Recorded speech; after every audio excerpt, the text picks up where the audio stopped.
Welcome to the latest edition of the LL Basketball Roundtable and the final one for the 24-25 school year, brought to you by Student Transportation of America. My name is Mike Gross, and you recognize these guys: Jason Guarente, who covers boys basketball, Jeffrey Reinhardt, who covers the girls game. We have a limited amount of ground to cover this week, but for high stakes. We have two teams left, both playing for state championships, both from the same remarkable little school that I don't even know where this school is. I've been there and I don't know where it is, but it's out there. Linville Hill going for all the marbles on Friday at the Giant Center in Hershey. Let's start with Jeffrey. Girls. Talking about that state final. How about Linville Hill Christian? I mean, here they are, deepest trip, obviously. This is fifth year of basketball. They've been in the PIAA since 2016, and they have two teams in the state finals, which is Fifth year of amazing. girls basketball. First year, number of wins, Yes. zero. They were 0 for 5 years ago, and now they're playing for a state championship. Pretty amazing stuff. Yep.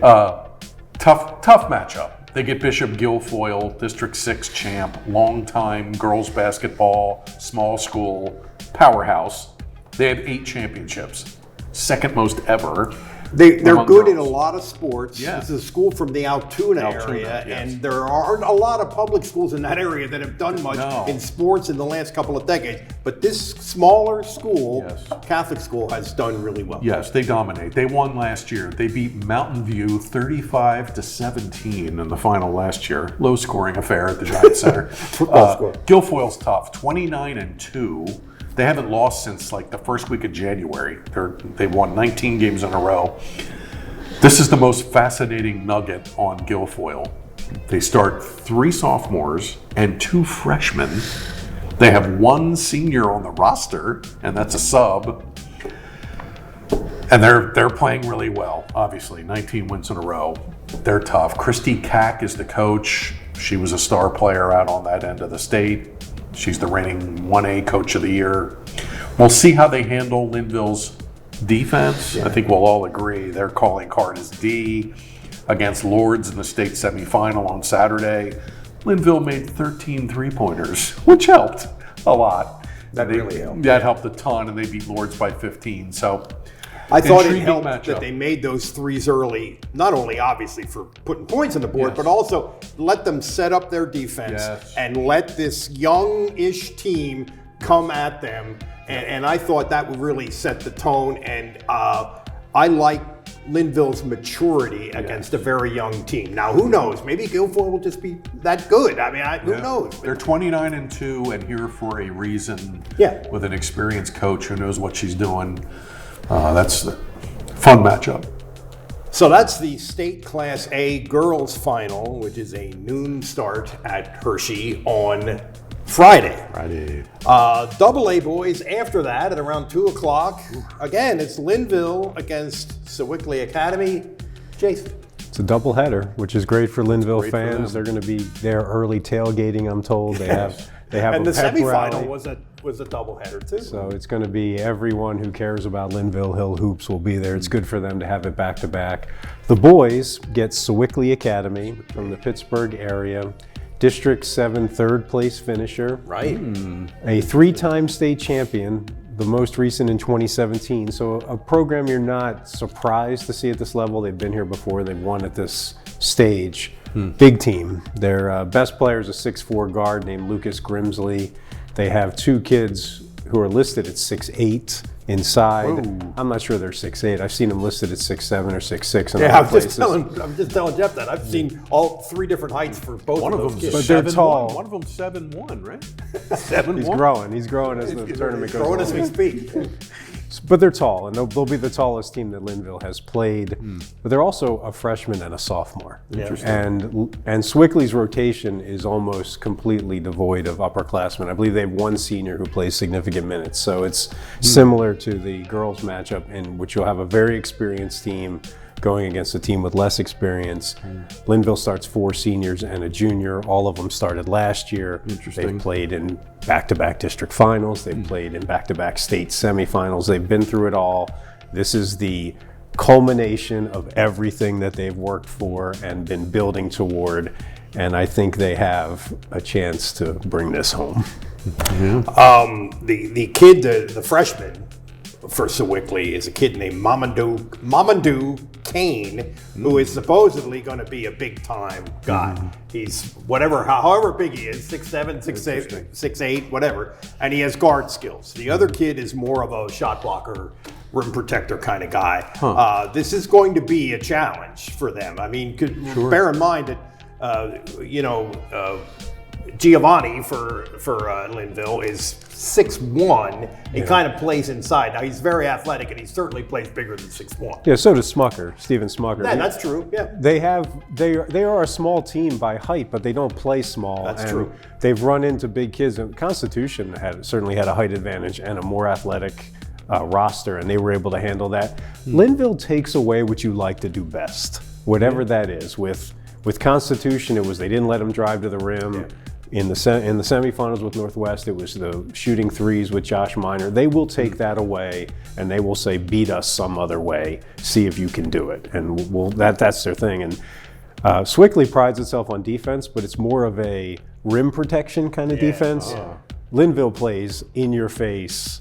We're going to challenge you man to man, or depending on the matchup, we're in your grill.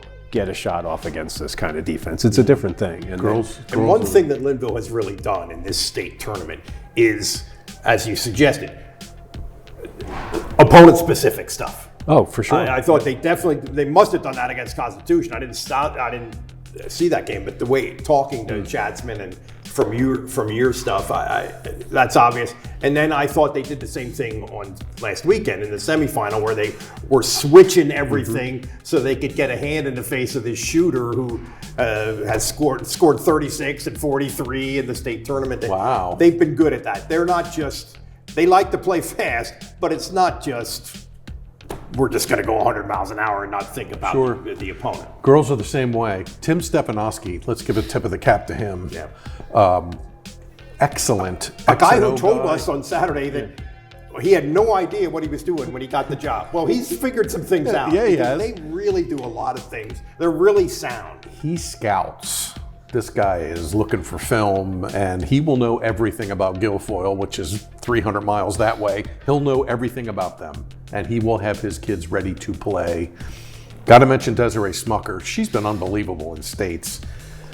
She's been the shooting guard for 4 years. They moved her to point for the Benton game in round 1. She's had the ball in her hands, setting things up. So she's not only setting it up, she's averaging 19 a game with 19 threes in 4 games. 3 of the 4 state games, she had 5 threes. So she's been lights out. And this fun note, Smucker, Courtney Good, their 3-point sniper kid, and Chloe Smucker, bench kid, JV player. Those 3 played on the girls volleyball team in the fall that went to the state championship. Linville girls just played for the volleyball state final in November. 132 days later, they're playing for gold in basketball. The tiny little school Way to break in out Paradise. the calendar and count the days, Ryan. I did. I added them up. That's amazing. 2 state finals in 4 months. It's astounding. That's unbelievable. So have fun, Linville. Live it up. That should be a fun day for them. So anyway, Friday at lunchtime, doubleheader at Linville Hill. If you're not going to go to the Giant Center, you can watch it on Pennsylvania Cable Network. Yes. And probably, I'm sure, replays of it too, if not. So yeah, it's going to be an interesting day. We will all be there churning out the content, as they say. Anything else for the good of the order? Gentlemen. Go.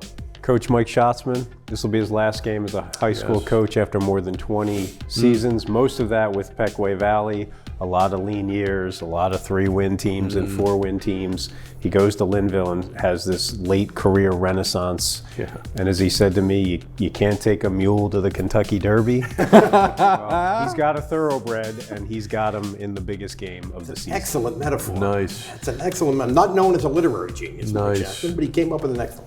Brian. Stay tuned for All State I know we're jumping into spring Yeah, sports here, we're working on that. yeah, That'll all be coming in a state. couple of weeks. Yeah, I'd say early to mid-April we should have the all-state teams. I expect multiple LL/CCAC kids will make all-state. Stay tuned for that. There you go. All right, gang, I've gotten in the habit lately of signing off by saying, we'll see you next time. Well, I can't do that for this edition of The Big Show because I'm retiring from LNP Media Group at the end of this week. It's coming fast, so this is my final edition of the LL Basketball Roundtable, or any other roundtable for that matter. So I want to thank these guys, Jason, Jeffrey, Tyler, Dustin, Quinn, the whole gang. And there aren't many media outlets that do this, right? No, not like And that. I think it's fun, and I think it's worthwhile, and I hope you all think it is too. And the show is certainly not going to end. These guys are going to continue on, and there may be new cast members coming. But for me, it's been a pleasure, and I am out. This has been the LL Basketball Roundtable, brought to you by Student Transportation of America. For Jason, for Jeff, for me, they will see you next time.